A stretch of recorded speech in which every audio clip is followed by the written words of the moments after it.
5 armed men walked the widow Corrine Ashby off her own porch on a gray October morning and out into the middle of the main street of Garnet Row, Montana Territory. 2 of them held her by the arms. None of them drew a gun, and none of them raised a hand beyond the grip it took to move her, and the man leading them started talking before her feet had even stopped in the frozen ruts. "Nobody here means you any harm, Mrs. Ashby," Cade Halloran announced, pitching his voice to carry the full width of the street. "You're going to stand where the whole town can witness it, and you're going to say one sentence out loud. Say, 'I am quitting my claim on Wickham Draw.' Say it plain, in front of these good people, and the 5 of us are riding out of your life by noon." That was the whole of it. 5 hired guns had crossed 40 miles of open country to make one widow speak a single sentence in public, and every shopkeeper watching from behind glass understood there was something in that arrangement that made no honest sense at all. A man standing at the freight office rail understood it too. He had come down from the high country the afternoon before with a pack mule and a winter list. A big man in an open wolf-hide vest, honey blonde hair hanging past his shoulders and a full beard streaked darker at the jaw, a bent nose, and an old scar riding his left cheekbone. He set his sack of flour down on the rail, crossed the street without hurrying, and stepped in between the widow and the man giving orders. 5 men and 5 guns, hired to make one woman say a sentence, he said. His voice stayed flat and even. The man who paid for this must lie awake nights over what happens if she keeps her mouth shut. Was I you, I'd be asking him why my price was so cheap and her silence cost so dear. Halloran laughed at that, loud and easy, and told his men to mount up, because 12 days would do their work for them without any more trouble than this. And he was right that 12 days would decide it. What he could not have guessed, laughing in the middle of that street, was that before the snow settled in for good, the respectable man who had paid him in bright new gold would wear handcuffs on this same street, and that the one who put him in them, in a manner of speaking, would be Cade Halloran himself. But to understand why 5 guns were sent to buy one sentence from a widow, you have to go back 8 months to the morning Emery Ashby's crew brought his body down off the timber slopes. Before we ride back to that morning, a quick word. If you enjoy patient frontier stories told start to finish, subscribing to the channel is the easiest way not to miss the next one. Now, back to Wickham Draw.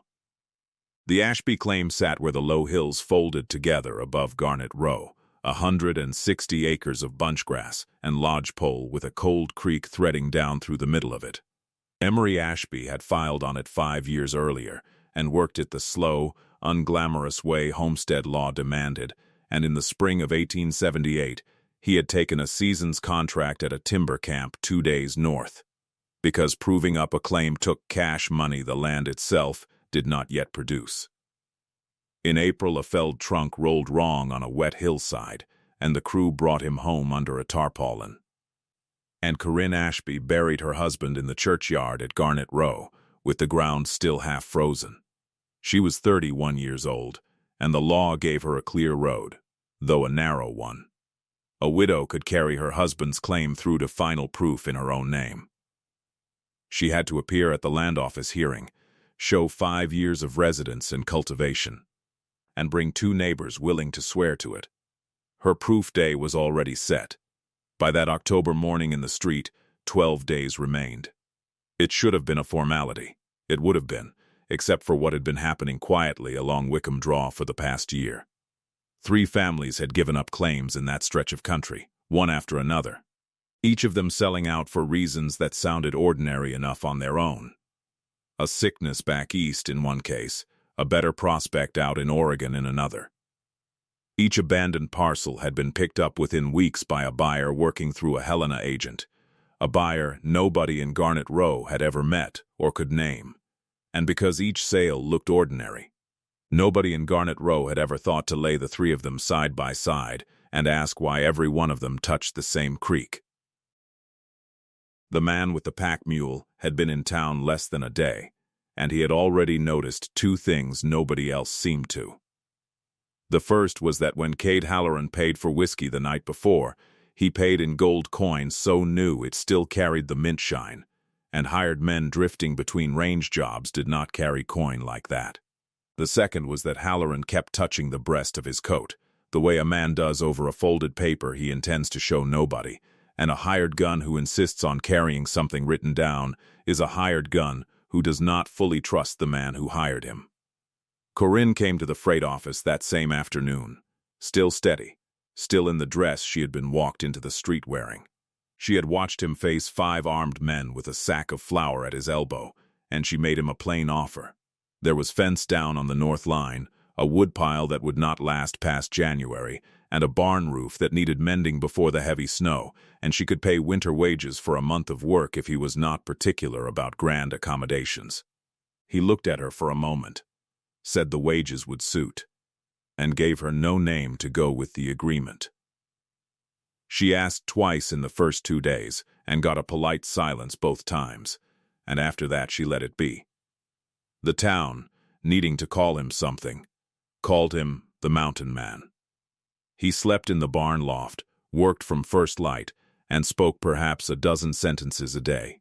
And it was because he was there, splitting rails on the north line, that he was close enough to see her the evening she finally went through the last of Emery's returned effects, the box the timber company had sent down in April and she had never been able to face. His hat and his coat were folded inside it, along with his skinning knife. Under them sat his boots, and the boots stopped her cold. They were caked to the ankle seams in dried clay, a pale gray clay gone hard as plaster, and there was no clay like it anywhere on the timber slopes where her husband was said to have died. She carried them to the freight agent who had hauled the box down, and asked him where a man cutting lodgepole on a mountainside would have walked to bring back gray clay. The agent turned the boots over twice and admitted he could not say. Nobody could say. It was a small, odd, uncomfortable thing, and she set it on the shelf by the door, and it sat there like a question the house kept asking. Merritt Rand called on her 3 days after the incident in the street.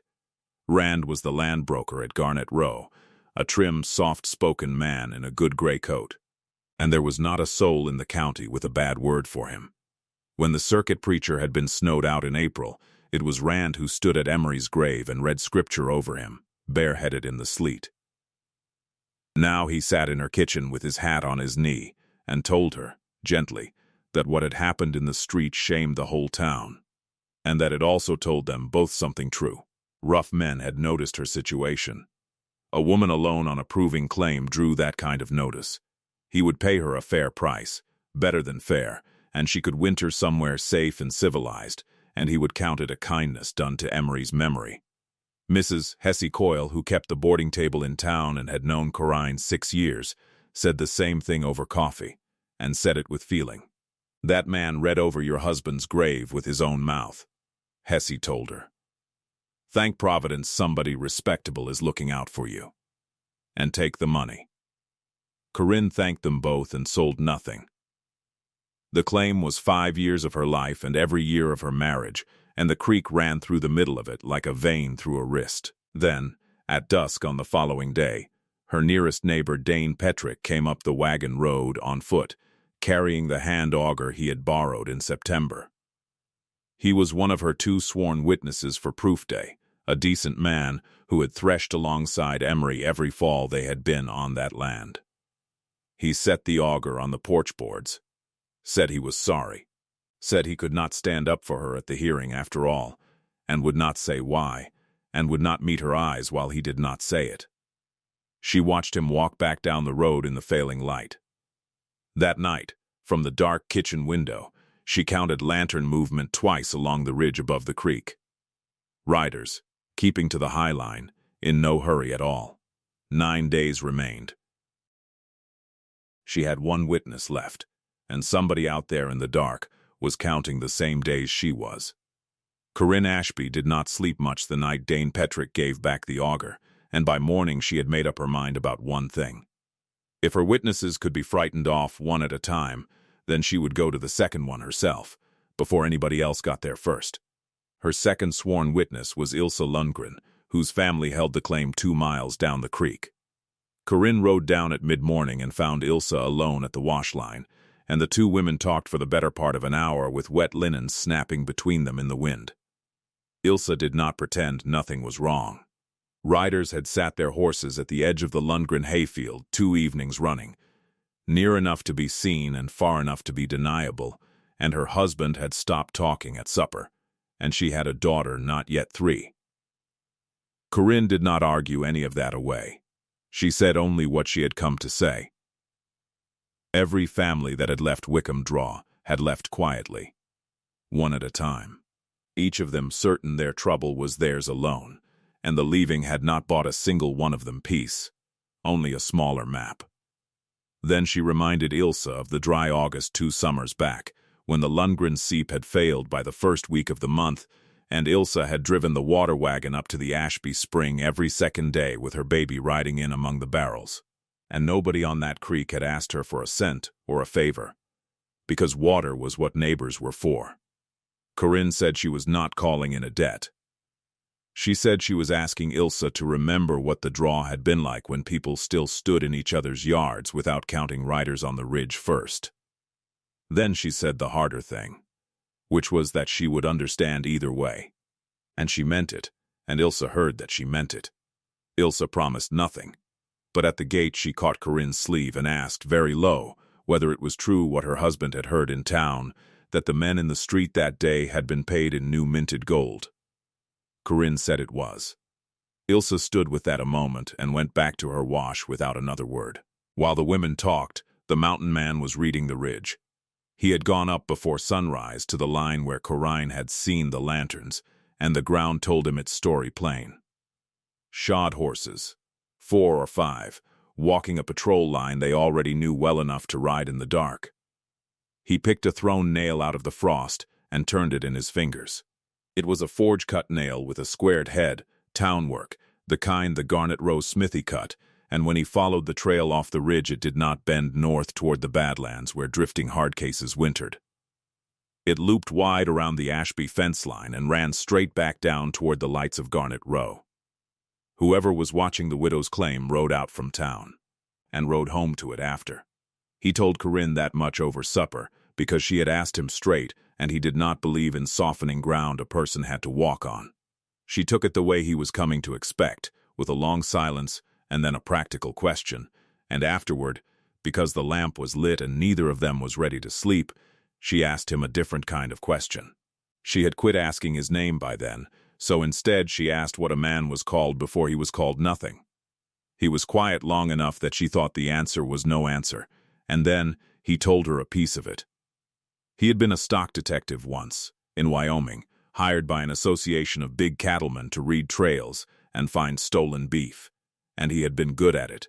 Good enough that after a while the association stopped pointing him at rustlers and started pointing him at homestead families whose only theft was fencing grass the big outfits considered theirs by custom. Evictions dressed up as investigations. He had served 3 of those before he understood what he was being used for. And he had watched a family load a wagon in the rain with everything they owned while he sat a horse behind them wearing the association's authority, and when the wagon rolled he had ridden the other way and kept riding. He did not say how many years back that was. He said the high country did not ask a man questions, which was most of why he lived in it. Corinne did not offer him comfort, because she judged he would not want it, and because she had none going spare. Instead, she paid him back in the same coin. She told him what the last 8 months had actually been like under all the town's kindness, how every conversation since April had been conducted in the gentled voice people use on the recently widowed, and how she had come to understand that Garnet Row no longer saw a woman when it looked at her. It saw a situation, waiting to be resolved. Rand's offer, Hesse's advice, even Dane Petrick's shame at her porch steps. All of it was the town easing her toward the door of her own life while calling it concern. The mountain man listened to the whole of it without once rearranging his face into sympathy, and when she finished he only nodded, the way a man nods at a trail sign he has seen before.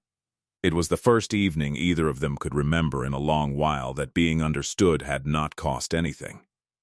We'll pause here just a moment. Stories like this one take time to build the way they deserve, and if you'd like them delivered as they come, subscribing costs nothing and helps the channel more than you'd think. Now, The fire. It came on the fourth night after Petrick quit her, a little past moonset. The mountain man smelled it before he saw it, coal oil and smoke on a north wind, and came down the loft ladder with his boots half on to find the back wall of the barn already running with flame. The stock was out, by plain luck and cold habit both, since he had turned the horses and the milk cow into the near pasture that evening to muck the stalls, and so the fight was for the building alone.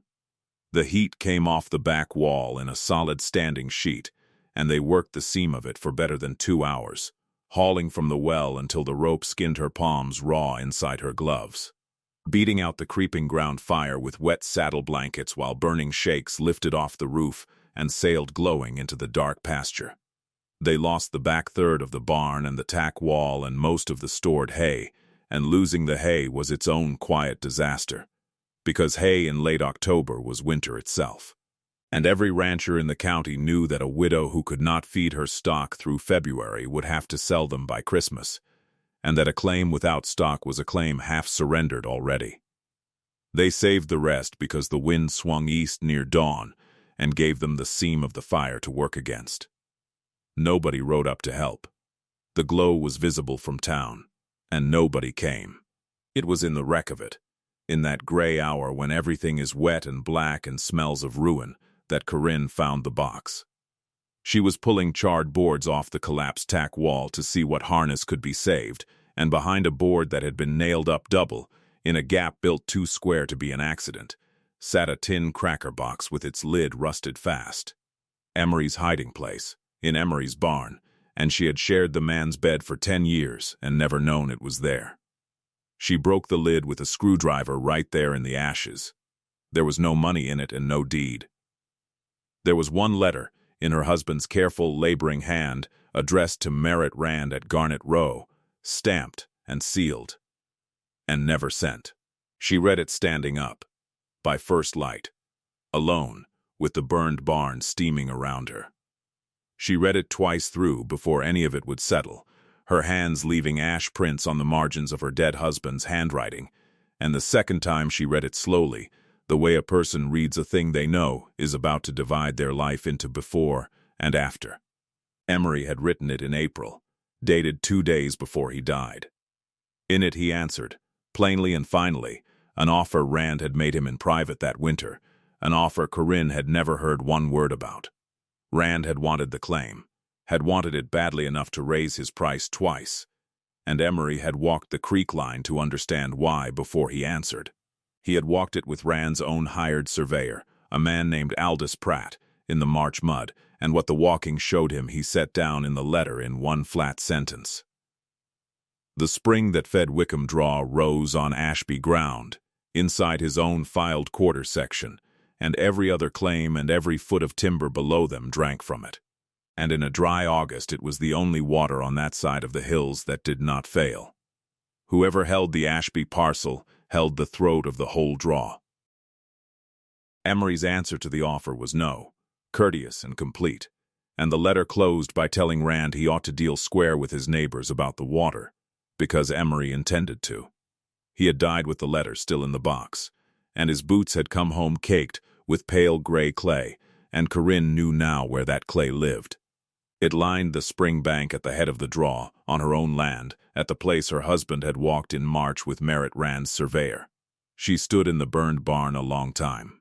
Somewhere in that hour, grief and the last 8 months of polite kindness rearranged themselves into a single clear shape, and when the mountain man came and stood beside her, she handed him the letter without a word, and watched him read it twice. The letter was intent, and intent was not proof. She understood that before he said it. Rand's name on an unsent envelope proved an offer refused, nothing more. But the water itself could be proved, and the proving of it was already sitting in her own kitchen, because Corinne Ashby was her mother's daughter, and had kept a farm book every season of her married life, wash days and freeze dates, which weeks the creek ran high, which parcels sent stock to her side in the dry months, and which August the Lundgrens hauled barrels because their own seep failed and hers did not. 5 years of ordinary entries in her own hand, adding up to the one fact Merritt Rand had killed quiet a whole year trying to keep folded. She did not need her husband's ghost to testify. She had written the testimony herself, a season at a time, without ever knowing what it was. The mountain man handed the letter back and went out to the corral while she was still turning pages, and she heard the sounds and understood them before she reached the door. He was saddling the gray in the dark, with his rifle in the scabbard and his heavy coat on. She asked him where a man rides at 4 in the morning. He tightened the cinch and said there was a camp in the breaks north of town where 5 men were waiting out their 12 days, and that he meant to go sit at their fire and tell them one true thing before the hearing. She asked what true thing. He swung up into the saddle, and for a moment the burned barn stood between him and the paling sky. "That paper Halloran carries in his coat," he said. "He thinks it's his protection. I mean to tell him what it actually is." Then he turned the gray north, and the dark took him. Cade Halloran's camp sat in a brush pocket in the breaks, and the mountain man did not try to come at it quietly. He walked his horse straight in off the trail at gray dawn, hands in plain sight, and asked leave to sit at the fire like a man asking at a neighbor's gate. It was so far outside what 5 hired guns expected that curiosity did what caution would not, and Halloran waved him in and poured him coffee, mostly to hear what a dead man had to say for himself. 2 of the others kept rifles across their knees the whole time, and the youngest of them, a sharp-faced kid they called Wren, watched the visitor the way a dog watches a stranger, who is not afraid of dogs, which unsettled him more than fear would have. The mountain man drank the coffee and said his piece without raising his voice. He had been a hired man himself once, he told them, hired by respectable people for unrespectable work, so he knew the arithmetic of it from the inside. He knew, for instance, that Halloran was carrying a signed paper in his coat, because he had watched him guard it in town the way a man guards the only thing standing between himself and a rope. And he understood why Halloran had demanded it. A man doing crooked work for a gentleman wants the gentleman's name tied to the work, so he cannot be thrown to the wolves alone. "You've got it backwards," the mountain man said. "May I see the wax, and only the wax?" Maybe it was the flatness of him, or maybe Halloran wanted to watch this play out. He drew the folded paper and held it up, seal outward, keeping it well in his own fist. The mountain man did not reach for it. He leaned in, looked at the pressed wax for the space of 2 breaths, and sat back. "That's a land office signet," he said. "Letter R, with a chain border. 1 man in Garnet Row wears that ring, and he read scripture over the grave of the last man who told him no. Now think it through like the businessman he is. Once the widow signs off her claim, that paper is the only object on this earth connecting Merritt Rand to any of it. You believe he'll leave it walking around the territory in a drifter's coat? Men like you don't get paid off at the end of work like this. Men like you get found. And the beauty of it, from where Rand sits, is that everybody in that town watched 5 hard cases drag a widow into the street. When the pursuit gets organized, it won't be looking for the gentleman. He set down the empty cup, thanked them for the coffee, and rode out the way he had come. And nobody stopped him, because he had not threatened a single one of them. He had done something worse. He had described their employer's next move better than their employer would have, and he left the 5 of them sitting around a dead fire doing arithmetic. It was Wren who broke the silence in the camp, sometime past noon. He asked Halloran, in the too casual voice of a young man trying not to sound scared, whether it was true what folks said about Rand's man Pratt, the surveyor, that he had been drinking hard all summer and telling stories he had no business telling. Halloran did not answer him, but that evening the men noticed their leader had moved the folded paper from his coat to a flat tin he kept against his skin, and that he had taken to sitting where he could watch the trail from town, and a hired man watching the road for his own employer is a partnership that is already over, whether or not anyone has said so out loud. Proof day came cold and clear, and it was nothing like a battle. The land office was a plank room with a stove, and Register Amos Teal worked through the docket like a man shelling peas. Corinne Ashby stood up when her entry was called and laid her residence and cultivation proofs on the table, and beside them her farm book, 5 years of dated entries in one steady hand, and Ilse Lundgren. who had come after all, wearing her church dress and looking straight ahead, swore to residents and swore to the water that in the failed August 2 years back every family on the lower draw had hauled from the Ashby Spring. Rand had a man there, a stranger who rose to contest the entry and claimed the widow had abandoned actual residence after her husband's death. Teal asked the stranger his own place of residence, and the man gave a town he then could not describe, and asked to consult a paper he did not have, and sat down unfinished. Teal allowed the entry as proved, stamped it, and called the next case. The whole of it took less time than a Sunday sermon. Corinne walked out onto the steps holding final title to her own land. And the town that had watched her drag through the street in October watched her walk out, and still did not know the half of it. The half they did not know arrived that same afternoon, on a lathered horse, at the county seat. Cade Halloran had done his arithmetic. 3 days of it, in a cold camp, with the mountain man's voice for company. And at the end of the sum he chose his neck over his wages. He walked into the county marshal's office, laid a folded paper on the desk with a land office signet pressed into the wax, and offered the whole of it in trade. The paper engaged him, in careful commercial language over Merritt Rand's own signature, to accomplish the voluntary relinquishment of a certain homestead entry. Methods left to his discretion, payment in coin on completion. Halloran gave up the rest with it. The advance had been paid in fresh double eagles, and the marshal, wiring the Helena assay office, matched the coin lot to a withdrawal made under Rand's agent that spring. And Halloran gave them one thing more. A thing he had been told by a talkative surveyor named Aldous Pratt over whiskey in the summer, which was that the timber accident on the North Slopes in April had been no accident, and that Pratt had been paid to be forgetful about a walk he took in the March mud. The marshal reopened the matter of Emery Ashby's death by wire that evening. And Pratt, arrested at his boarding house, did not hold out a full day before his forgetfulness deserted him. They took Merritt Rand at his own office on the main street of Garnet Row, in his good gray coat, in front of the noon crowd. He did not shout or run.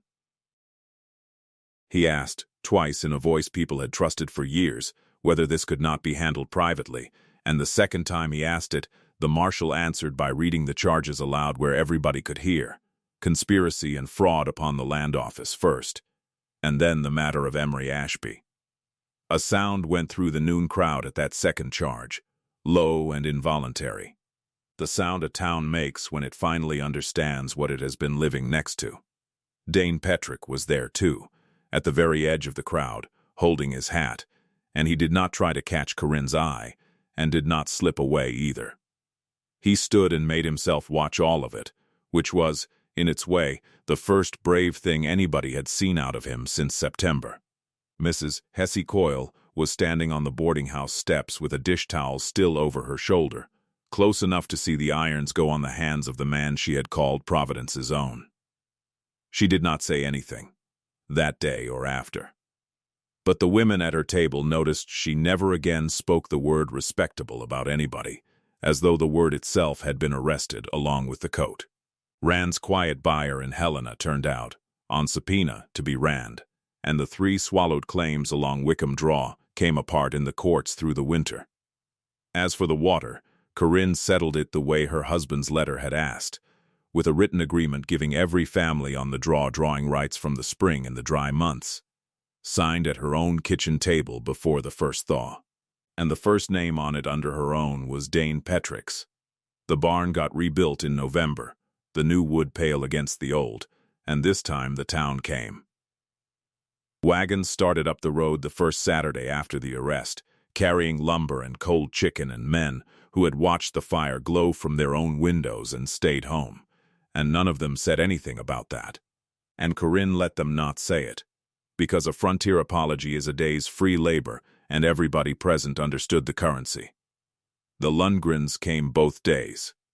By dusk on the second day, the roof line stood whole again, and hay was already promised from 3 different families against the winter, more than the fire had taken. The mountain man stayed through the raising of it, and when it was done, and the month he had hired on for was long past, Corinne counted out his wages on the kitchen table and added the weeks the fire and the trouble had cost him. He looked at the money a while, Then he slid the extra back across the boards to her side and said, if it was all the same. He would rather she kept it against next season, since a place this size was more than one pair of hands, and he had noticed her woodpile still would not last past January. She understood what was being asked, and what was being offered, underneath the arithmetic. She said next season would suit. And it was only then, with that settled, that she asked him the question one last time. The one he had gone silent on twice in October. He looked at her longer than he had ever looked at anybody in Garnet Row, and then he leaned down and said his name once, quietly, close to her ear, where the kitchen and the winter and the rest of the world had no share in it. The town never got it. To Garnet Row, he stayed the mountain man. The man who faced 5 guns with a flour sack at his elbow and never told a soul what he was called. Only one woman on Wickham Draw ever knew, and she was not telling either. So here is the question we keep turning over. Merritt Rand fooled a whole county for a year, with scripture and a good gray coat. Which scene made you doubt him first, the offer in the kitchen or the prayer at the grave? Tell us in the comments. And if this story earned its time with you, a like helps more people find it, and subscribing means the next one finds you. Thanks for riding along with Lone Mountain Stories.